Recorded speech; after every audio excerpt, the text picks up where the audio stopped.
7 short years ago, passengers at the Columbia Airport had one option, flying a propeller plane to St. Louis. But if the weather conditions were too rainy, too windy, or too cloudy, the flight was canceled. Good evening, everyone. I'm Emily Spain. And I'm Jim Reek. Thanks for joining us. Fast forward to 2018. American and United Airlines are now flying to Chicago, Dallas, and Denver, and there's talk of additional flights as well.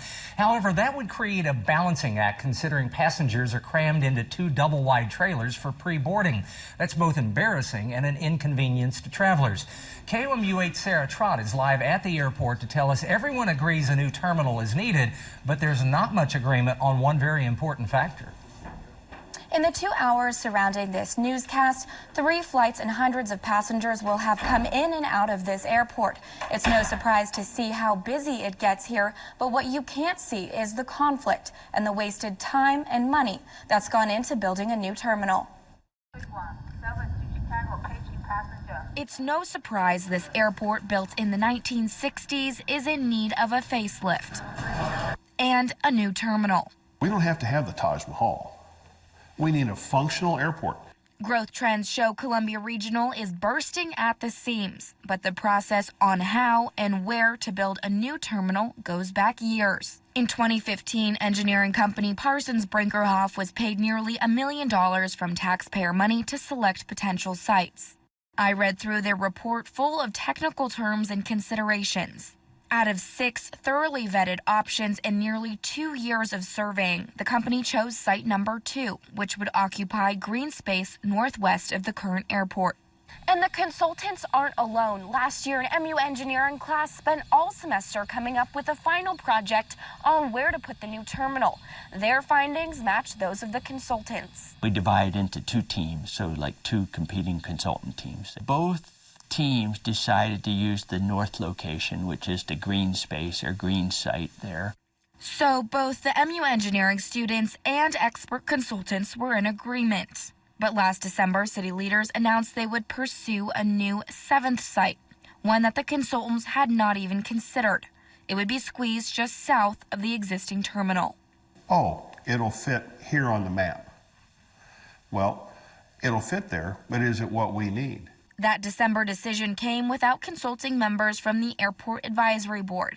No solid numbers or a master plan.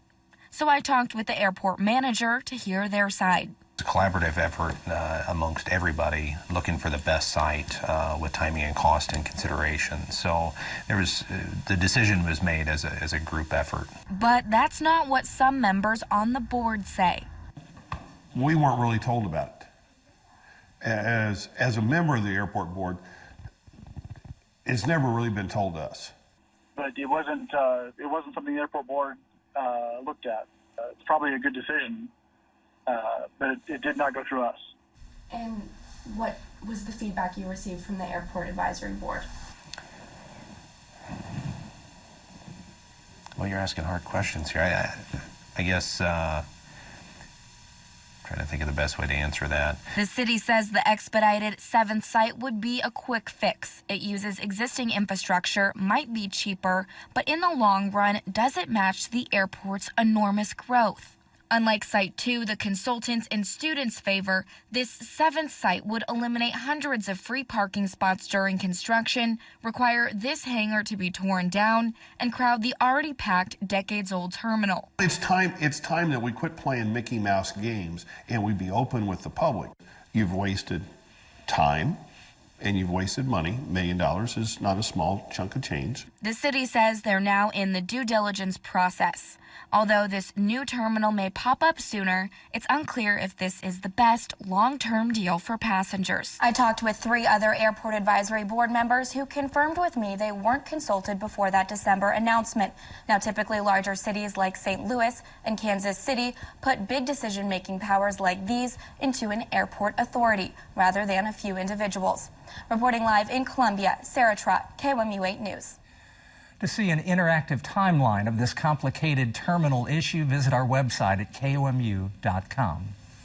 We're following breaking news out of Jefferson City, a large police presence near West School. KOMU 8's Justin Kolar is live with the details. Justin, what can you tell us? There was a car crash here just before 9 tonight at Dix Road north of Highway 50. It sent debris like this shattered brake light flying everywhere, and the area still smells strongly of gasoline. The road was blocked off for about an hour, but a couple cars are going through right now. It should be opened soon.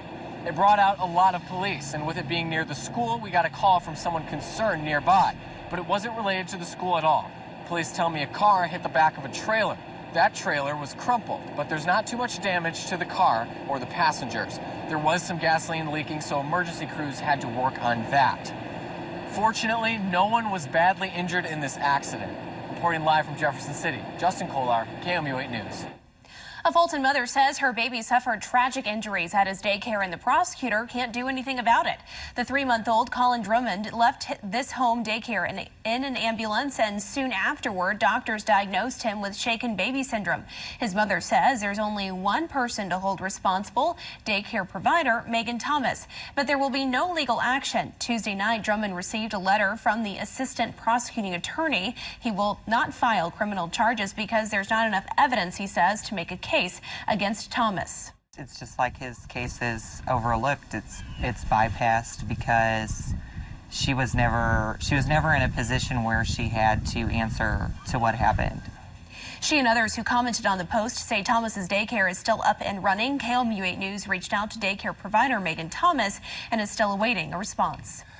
A chain of break-ins is angering a North Side Columbia neighborhood. It's happening at the Park Village Trailer Park. Thieves hit David Warden's 4 cars in 3 different break-ins the past 2 weeks.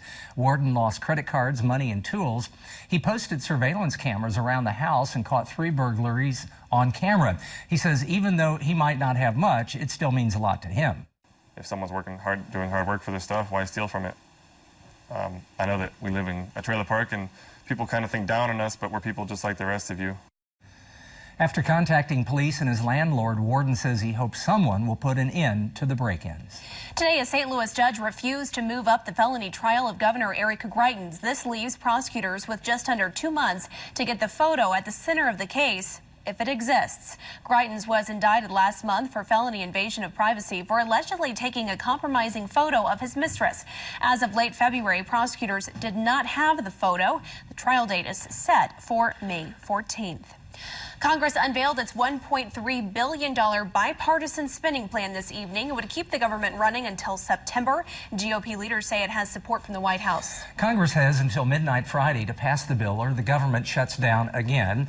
It includes spending for 100 miles of border wall, a pay increase for soldiers, but does not create a permanent solution for illegal immigrants brought to the country as children known as dreamers. An update now on a developing story. Authorities in Austin, Texas say they've found more explosive devices in the home of 23-year-old Mark Condit, the suspected serial bomber who blew himself up overnight after being cornered by police. Officials say the devices match the ones used over the past 3 weeks that killed 2 people and injured 5 more.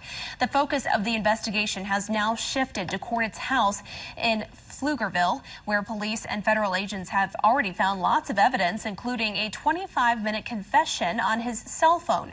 Authorities initially detained 2 of his roommates. They have not been arrested. One has been questioned and then released. Another is still talking with investigators. Federal agents say Condit bought exotic batteries from Asia, and that is how they tied the attacks together. There could be other packages out there. We think we're on top of this, but we just don't know. So for the next couple of days, we want to continue that messaging of be careful when you see things suspicious, to call it in immediately. The family of the suspected bomber released a statement this afternoon saying they are grieving for their loss, as well as those affected by the bombings. We saw a lot of sunshine out there today, a little bit warmer too. Kenton says we'll see those warm temperatures stick around, but some rain is making its way into mid-Missouri. Hey, Kenton. With measles cases popping up on both sides of the state, what is Columbia doing? Plus, how scientists are using fruit flies to study Alzheimer's. That's coming up after the break. Doctors have confirmed at least 10 cases of measles in the Kansas City area the past few days. And some people might have been exposed to the disease in St. Louis last week, too. KOMU 8's Nora Ferris spoke to public health officials about how to spot the signs of measles and how to keep your kids safe. Measles is highly contagious. 90% of unvaccinated people exposed to the disease will be infected. And it's hard to know who's been exposed in a lot of these cases because symptoms can take 1 to 2 weeks to show up. In these cases, Mid-Missouri health officials say it's worth a shot, and